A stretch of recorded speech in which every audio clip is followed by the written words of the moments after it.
Hello everybody. In this video, I'm going to teach you everything you need to know about CSS so you can turn your bland HTML into something beautiful. If you do not already know HTML, then check out my Introduction to HTML series where I walk you through everything you need to know about HTML.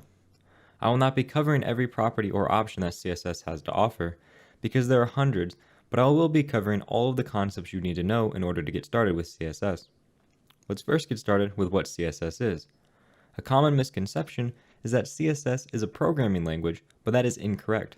CSS is actually a styling language, which is used for modifying the appearance of the content of web pages.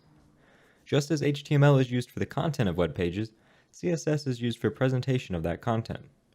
Due to the fact that CSS is used for presentation and design, there are many ways to do the same thing. HTML, on the other hand, has set elements for most things, which means that there is usually only one correct way to do things in HTML.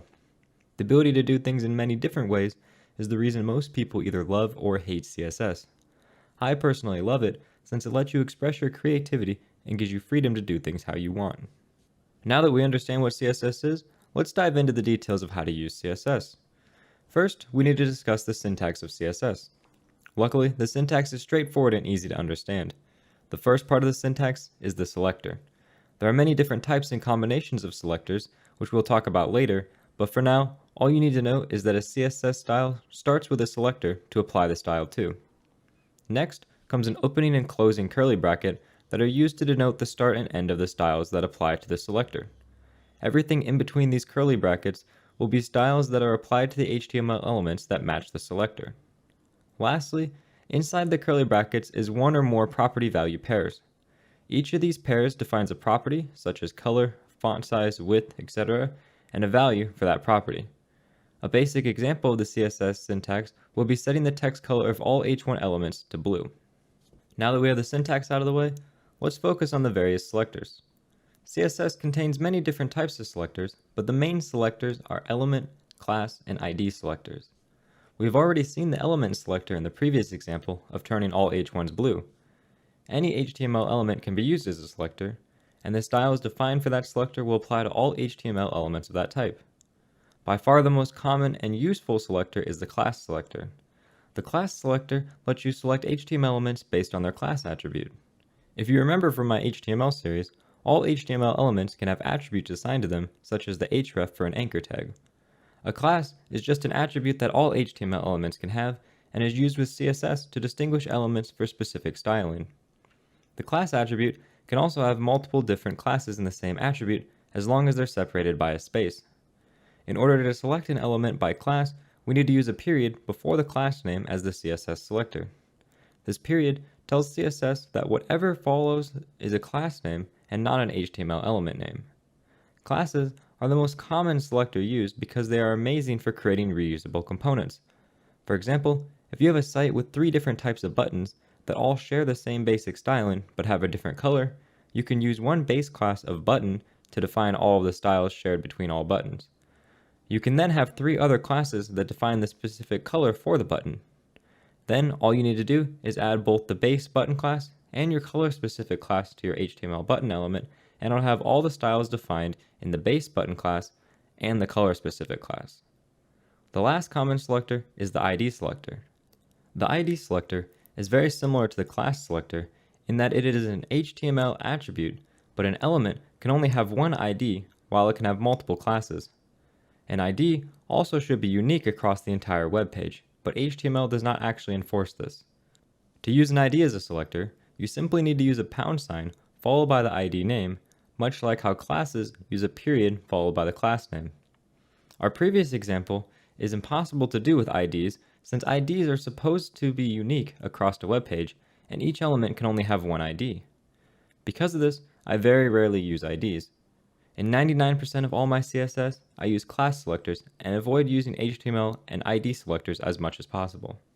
On top of having many different selectors, CSS has multiple different ways to combine selectors together to make your selectors more specific.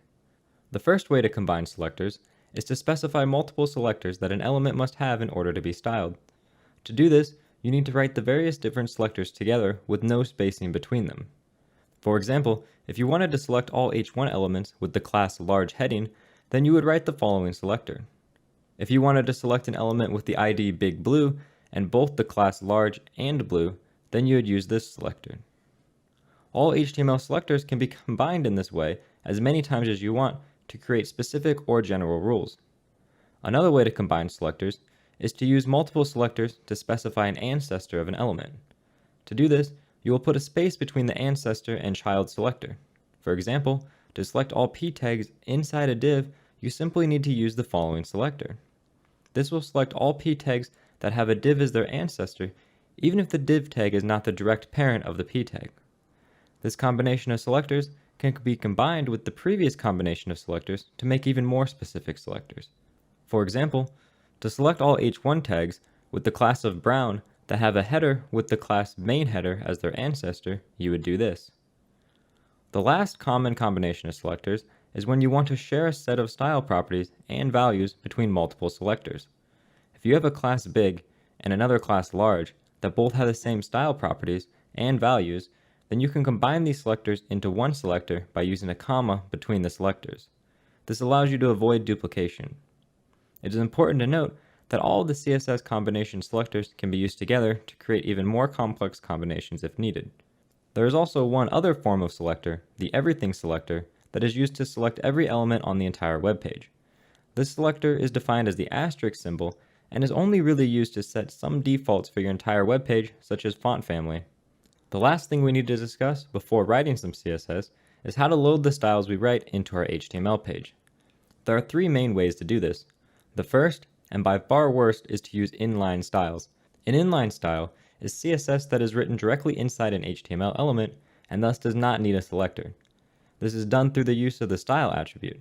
This is a terrible idea though, since HTML is meant for the content only, and mixing CSS styles into your HTML elements adds presentation to your HTML, which is meant for CSS files. It prevents us from reusing those styles anywhere else since they are written into the actual HTML element. Lastly, depending on the styles you use in inline, your page may load slower. The second option, of using the style HTML element, is slightly better but still a bad idea. The style element is an HTML element defined in the head and formatted exactly like a CSS file. The problem with using the style element, though, is that the presentation of the web page is defined in the HTML file and not a CSS file. The styles you define in the style element are also only available on the page you define them, and are thus not reusable across multiple pages. The final and best way to define CSS styles is to use a separate CSS file and link to it from the HTML. All of the styles for the entire web page can be defined in one or more CSS files, and they can be added to any web page by using a simple link element inside the head. The link element is a simple element that can be used to link files to the HTML, and its main use is to link CSS files. The link element is also an empty element that uses the rel attribute, which stands for relationship, to define the relationship between the linked file and the HTML document. In the case of CSS, the rel attribute will be style sheet, since CSS is a style sheet for the HTML. The only other attribute that we need to define is the href attribute. The href attribute works exactly the same as the href attribute of an anchor tag and should point to either your CSS file or the URL of another person's CSS file. Using external CSS files like this is the best way to use CSS since it separates the presentation and contents of websites and allows reusability of styles across the website. Now that we have an understanding of how to write CSS styles and select specific HTML elements, let's jump into a live example of these concepts. As you can see, on the left I have a sample HTML page opened up inside of Visual Studio Code, and on the right I have this page opened up in Google Chrome using Live Server. To get started, let's use an inline style on this H1 element to turn the text a different color. So we'd use the style attribute here, and we would set the color value, since the color property is used to change text color, and we'll set it to a color of red, for example. If we save that, as you can see, our text will change to red. But as we know, using these style attributes is a bad idea. Instead, let's use the style tag inside of the head and use the H1 selector to select the H1 element, and we'll all set the color to blue this time. Save that and we can see the color is blue. But again, we know that this is not the most optimal way to do it. Instead, let's create a new file called styles.css. Inside this styles.css file, let's put our H1 selector and set the color to green. Now, in order to get this style to load in our page, we need to use a link tag here, which the rel is going to be style sheet, and the href is going to point to that styles.css file. Now if we say that, you can see that our text changes to green. If we were to move this link tag above our style tag, for example, though, you see that our text is still blue. This is because CSS takes whatever the last defined style is for an element. So in this case, the h1 setting the color to blue is below the import of this link, so our text is blue. If we remove this style, though, you'll see that when we save it, our text turns back to green because it's loading this style in here. We can show that example again by putting the h1 here with a color of red this time, and now when we save that, this text will change to red because this selector is after this selector. Now that we've finished importing all of our styles, let's dive a little bit more into how the styles are actually applied. To do this, let's add a class to this h1, and we'll give it a class of blue. And inside of our styles.css, let's add that blue class selector in here and give it a property and value for color to be blue. Now when we save it, we see that our color changes to blue, but you would think that the color would be green since this h1 selector comes after the blue class selector. But CSS actually puts different values onto these different selectors. Element selectors are the lowest level selector, which means that they're always overridden by other selectors such as the class selector. The class selector is then the next in line, and it is overridden only by the ID selector. So in order, the ID selector is the most important, then the class selector, and then the element selector. So if we were to look at an example, we have an ID here, class, and another class. This selector would have a higher specificity than this selector that had 3 classes.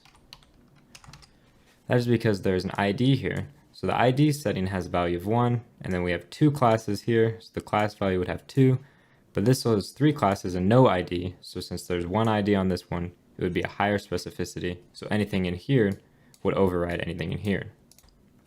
Essentially, the easiest way to look at this is to first count the number of IDs in the selector. If the number of IDs is equal, then go on to the number of classes in the selector. If the number of classes is equal, then finally go on to the number of elements in the selector. If that is also equal, then whichever one is defined last is going to be the one that's applied. In any case, if the ID number, class number, or element number is greater when you get to that step of adding, that is the style that will be applied. Also, if we have an inline style, so for example, in here if we put style and we set the color to be equal to black, for example, this will override everything. Anything defined inline like this overrides everything in your style sheet, no matter what.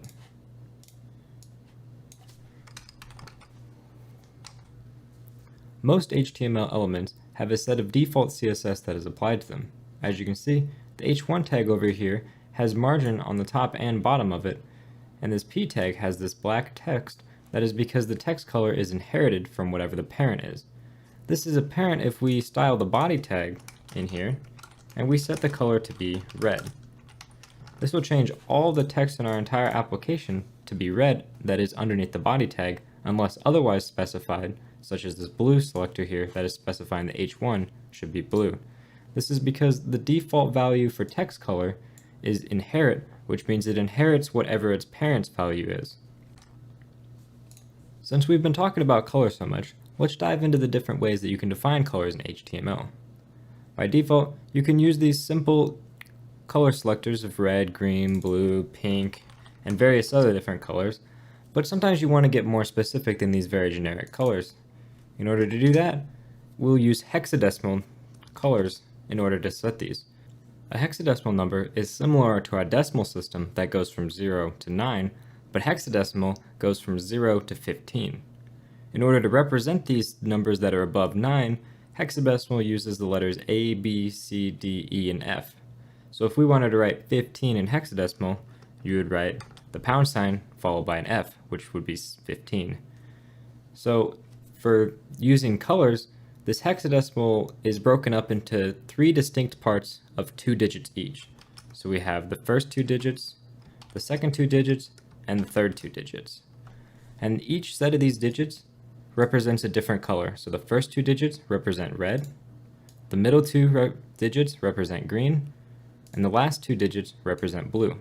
And this is on a scale from 0 to double F, where double F is equal to 255 in decimal. So the smaller the number, the less of that we have. So if this was 0, 0, then that means there is no red at all. If this one was FF as it is, that means that we have all the most amount of blue possible. So if we wanted to get just blue, we would use 0, 0 for red, 0, 0 for green, and then FF for blue. And if we save that, we get a blue color. This is a little bit difficult to wrap your head around, so there's other ways to define colors in CSS. One of those ways is using RGB. RGB is just like the hexadecimal version, but it's broken out into 3 distinct sections.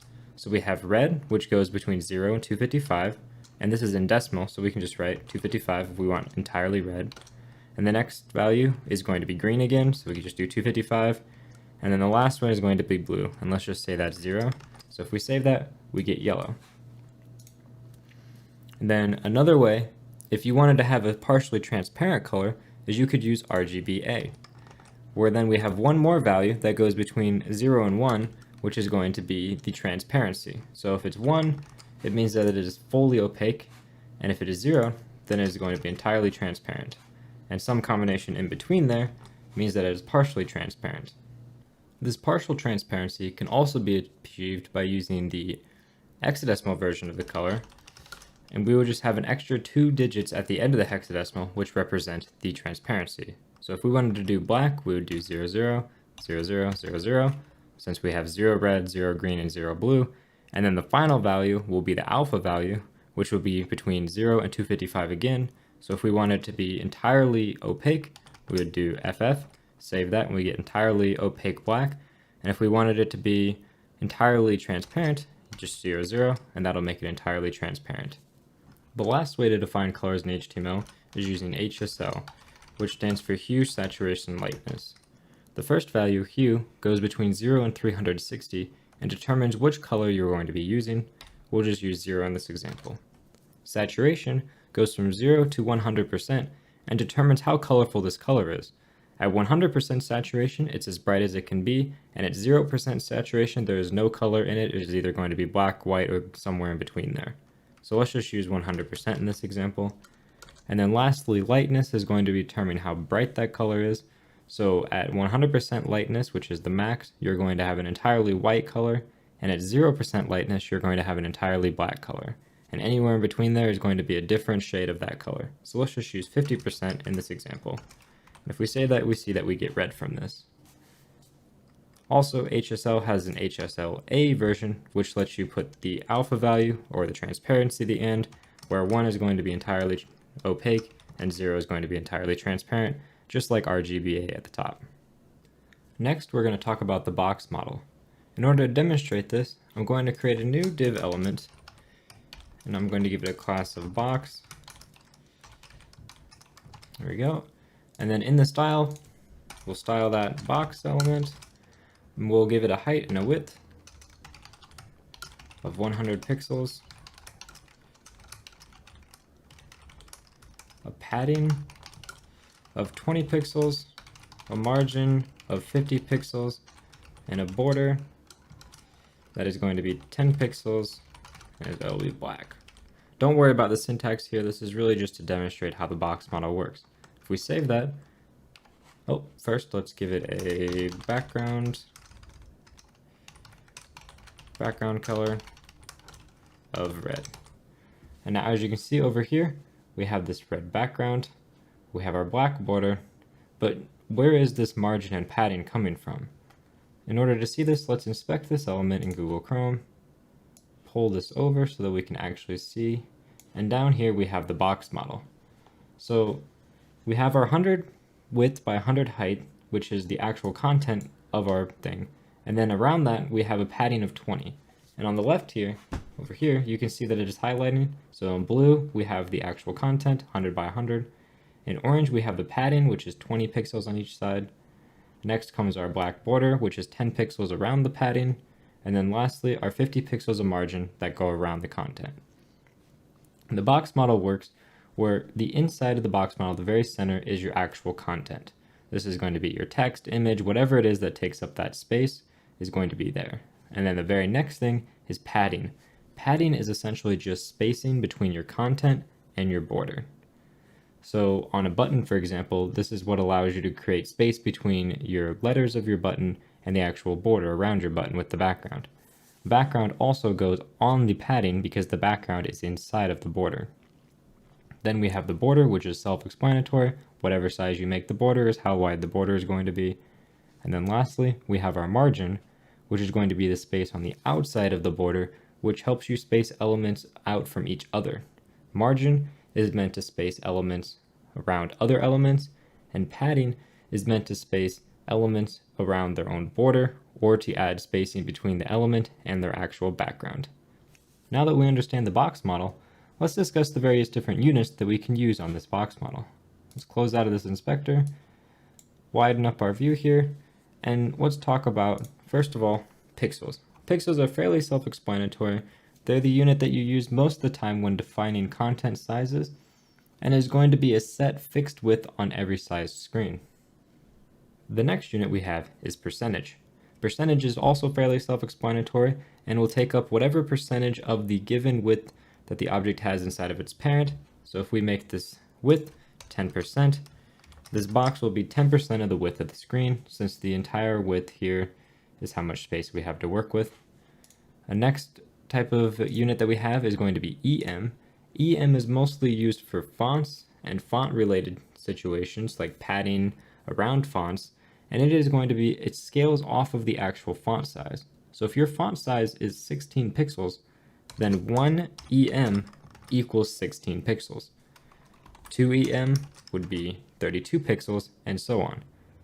There's also another type of font or scale called REM, which is very similar to EM in that it scales off of your font size, but REM scales off the font size of the root of your document. So the very, very base level of our browser, where if we went into the settings and scaled our font size, it would scale off of that, while EM scales off of the parent. So this box has a parent of body. So if we change the font size on this body to be 20 pixels, you'll see that our actual box gets wider.